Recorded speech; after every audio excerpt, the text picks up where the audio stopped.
handphone. Jadi posisinya ini berarti Anda yang ini sampai ke pose diputer gini, sama berarti kita pegang ini sampai ke porsio terkini jam 12, habis itu diraba mengitari 12, 1, 2, 3, 4, 5, 6, 7, 8, 9, 10, 11 ke 12 lagi. Habis evaluasi porsio, tangan kirinya megang suprapubis, evaluasi rahim, bentuknya atau posisinya ante atau retro, habis itu ukurannya, kemudian mobilitasnya bagaimana. Setelah dari corpus uteri, Anda baru ke adnexa. Nah ini pada saat Anda evaluasi corpus uteri, Anda ini mau ditaruh di mana? Apakah fornix anterior atau fornix posterior? Misalnya fornix anterior, tangan yang di luar itu bertemu dengan yang di dalam, berarti posisi rahimnya ante atau retro? Retro, karena ini bertemu. Nah, dia di fornix anterior. Kalau misalnya Anda itu di fornix posterior terus bertemu dengan yang ini, berarti apa? Ante. Pakai logika aja, nggak usah dihafalin. Makanya Anda harus tahu rangkum. Kalau misalnya di fornix anterior terus tidak bertemu, berarti apa? Ante, tidak bertemu. Fornix anterior tidak bertemu dengan ante. Kalau di retro akan ketemu. Apa nih? Oke, begitu Anda ke fornix lateralis. Ini yang tadi di tengah di suprapubis pindah ke fornix lateralis yang dalam, yang ini ke inguina dextra. Nah, di situ dievaluasi teraba apa, masa atau tidak. Nah, normalnya dia tidak teraba apa-apa dan pasien tidak nyeri. Itu berarti adnexa dextra. Kalau ke sinistra ya tinggal pindah arahnya aja. Habis itu ke cavum Douglas. Cavum Douglas itu ya di fornix posterior, Anda dorong ke bawah. Normalnya dia tidak teraba apa-apa, tidak menonjol. Nah, itu pemeriksaan bimanual atau palpasi genitalia internal. Nah, setelah ada evaluasi ternyata kan tidak ada kontraindikasi pemasangan. Udah, berarti Anda KIE Bu, ini bisa, insya Allah bisa dipasang. Untuk setuju ya tanda tangan. Di situ kita siapkan alatnya, ID-nya.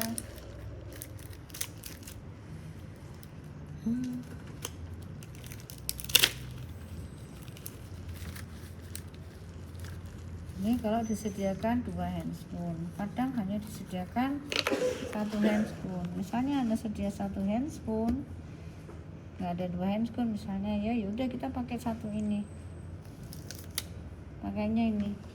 Misalnya mau inspeksi ya pakainya ini, inspeksi palpasi pakainya 1 aja, jadi tidak 2 gini, 1. Setelah inspeksi palpasi Anda pakai ini. Enggak pakai handspoon, pakai tangan kanan. Coba tuh Anda inspeksi dari dini vagina ke porsio, bisa kan? Udah, ini nggak usah dikunci karena dia hanya inspeksi saja. Kita kan mau nyiapin handspoon ya, menyiapin IUD-nya kan. Nah, karena biar Anda nggak bingung, nanti ujiannya pakai 2 handspoon. Nanti tak ajari yang 1. Kita pakai 2 handspoon dulu ya. Nah, ini misalnya tersedia 2 handspoon. Ini yang ada safe load-nya.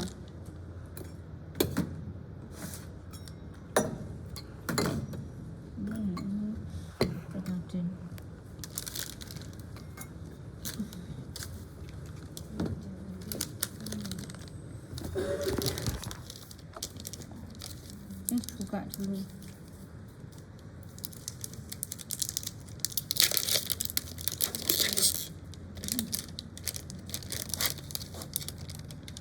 Tutup lagi. siapin ini tabungnya harus masuk ke tracknya nih, ke jalurnya safe loadnya. Jadi harus masuk di safe loadnya. Ini harus masuk sini ya, dorong.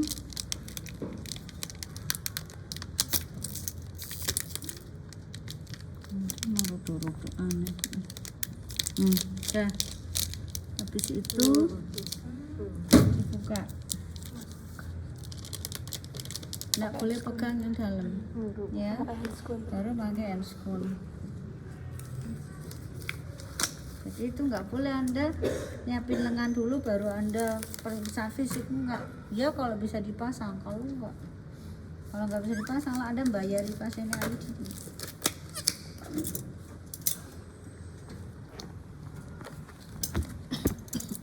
Karena tadi sudah inspeksi, dikunci.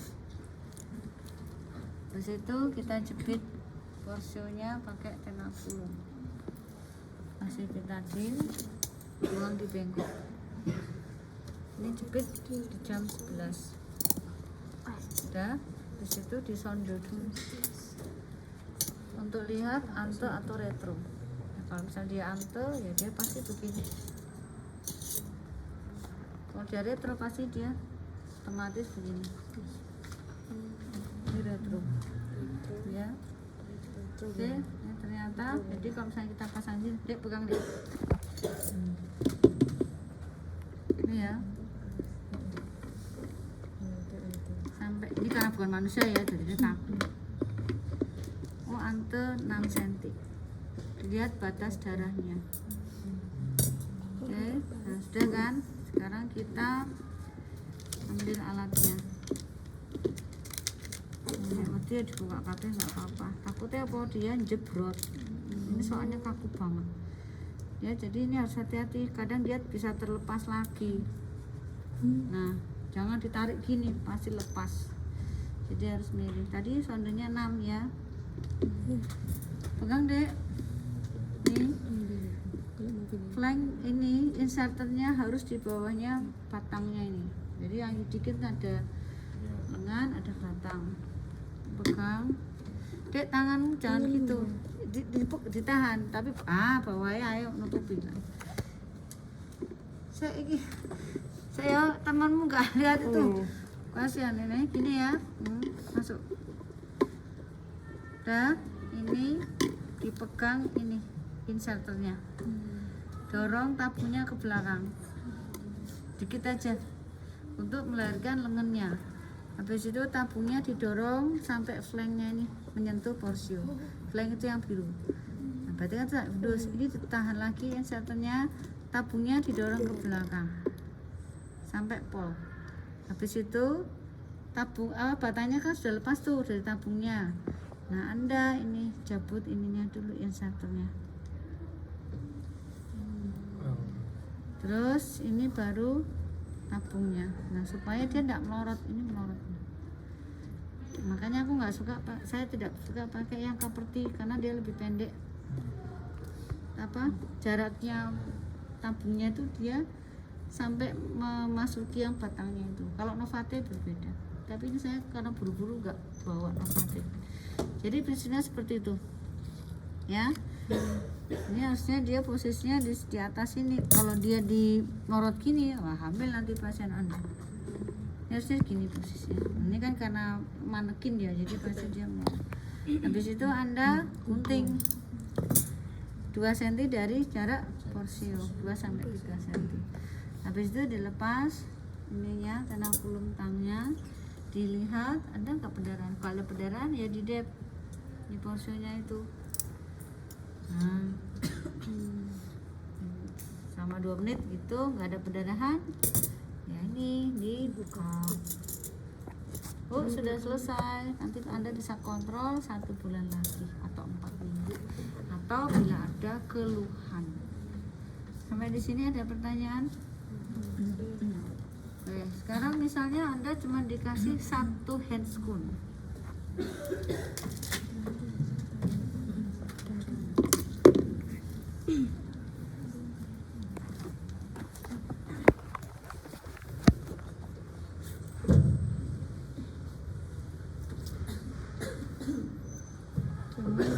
satu handphone saja.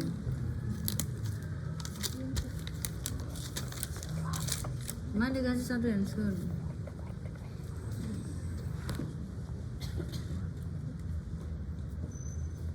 Jadi satu handphone ya. Jadi ya cuma satu handphone aja. Sudah tadi instruksi sudah. Kalau pasti satu handphone ya sudah gini aja. Gini alias di manual ya. Tapi biasanya kan nggak mungkin ya cuma dikasih satu, karena Anda kan harus di manual misalnya. Kan memang nggak bisa kalau misalnya hanya satu handphone berarti nggak perlu pakai duk lubang. Nah, ini kan steril soalnya. Kalau nggak pakai duk lubang kan ini gini ya. Tapi kan nggak mungkin ya ujian masuk nggak duk lubang. Saya lah kalau praktek ya nggak perlu pakai duk lubang ya. Ini misalnya ya, ini buka ya, tahan ya, terus ini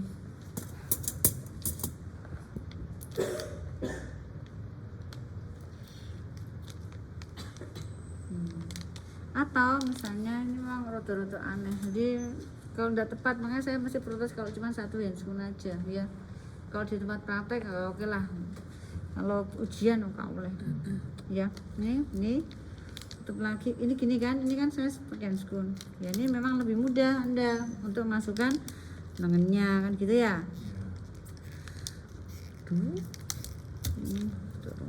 Ini diangkat, udah ya, ini dibuka handphone, handphone dipakai. Yang tadi satu kan,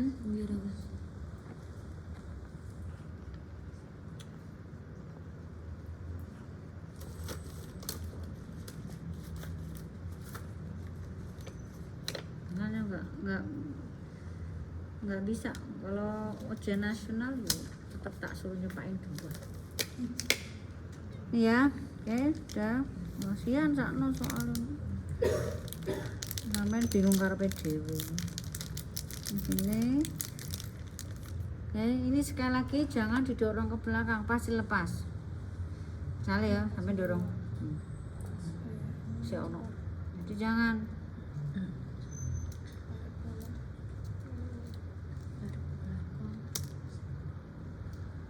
Jadi harus didorongnya itu nggak boleh dorong ke belakang tapi dijungkit. Ini ya misalnya ya, nah, ini diangkat dulu karena ini rada aneh. Nah, ya oke, 6 cm ya wes, pasang lagi. Ini spekulumnya pasang. Nah, kalau udah dua kan gampang ya.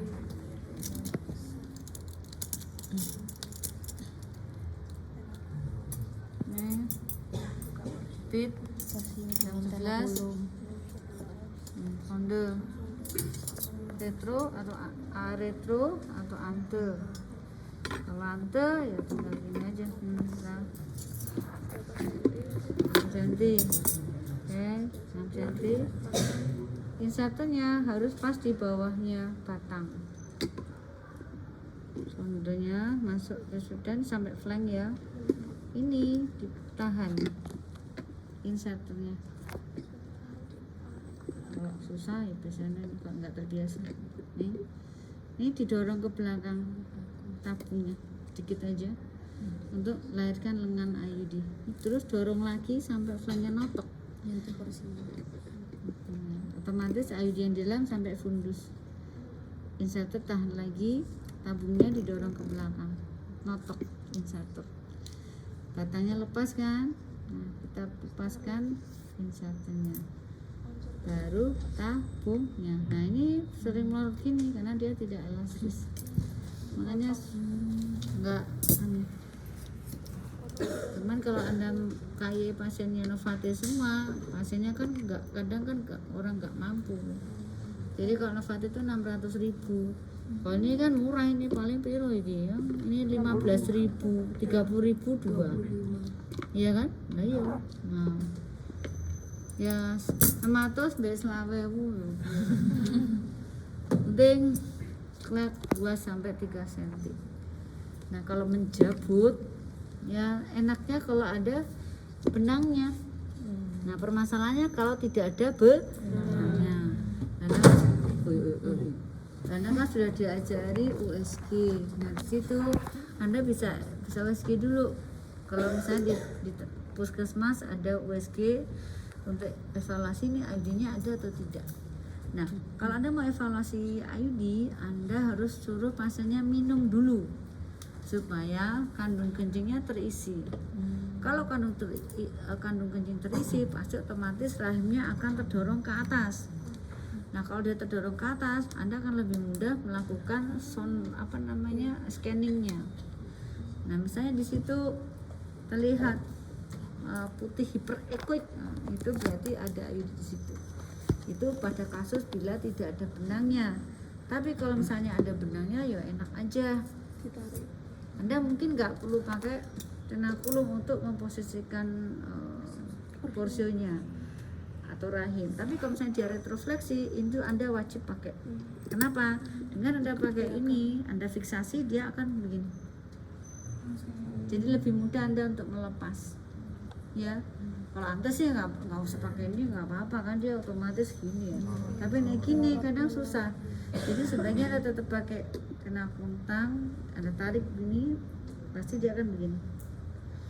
Misalnya ini udah, ya sudah, tinggal dijabut aja benangnya. Nah, otomatis lepas kan? Selesai. Itu bila ada benangnya. Tapi kadang-kadang tidak ada benangnya, jadi kita harus memakai aligator tadi itu. Ambil aligatornya mana dek?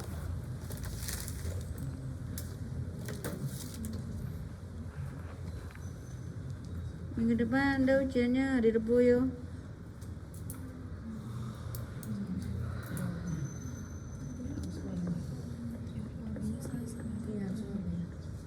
Habis Selasa. Setelah UAB. Iya dokter. Untuk jamnya dokter. Pagi. Kan berapa kelompok saya nih uji? Empat. Udah. Pagi sampai siang. Ya jam 9 lah, sak pagi-pagi. Apa? Mesin nau ya, percuma mesin nau dari sekarang. Nanti milihnya Anda sendiri yang milih, bukan saya yang milih kan. Jadi mau implan. Ya ujiannya bisa implan, bisa IUD, pakai undian. Iyalah, enak banget dong, Bang. Enak banget kalau saya implan aja orang. Anda kayak arisan itu. Hasilnya apa bu? Misalnya dia nggak ada benangnya.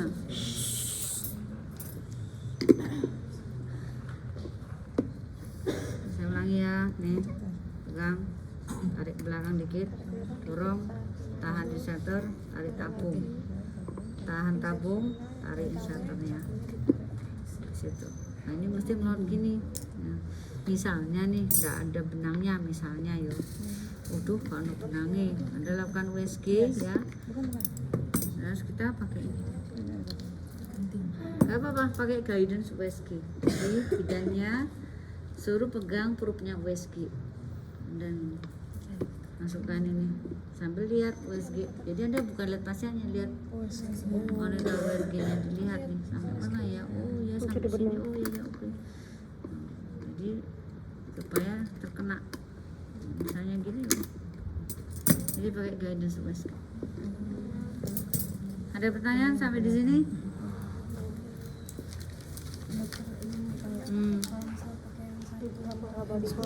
Berarti labial mayarnya tidak dibuka untuk inspeksi. Ya gimana cuma notoen? Yang pula ini terus nyopot labi ya, terus kena sekretnya pasien. Tapi kalau ujian itu saya biasanya protes kalau cuma satu handphone, jadi pasti disediakan dua. Karena nggak mungkin pakai satu.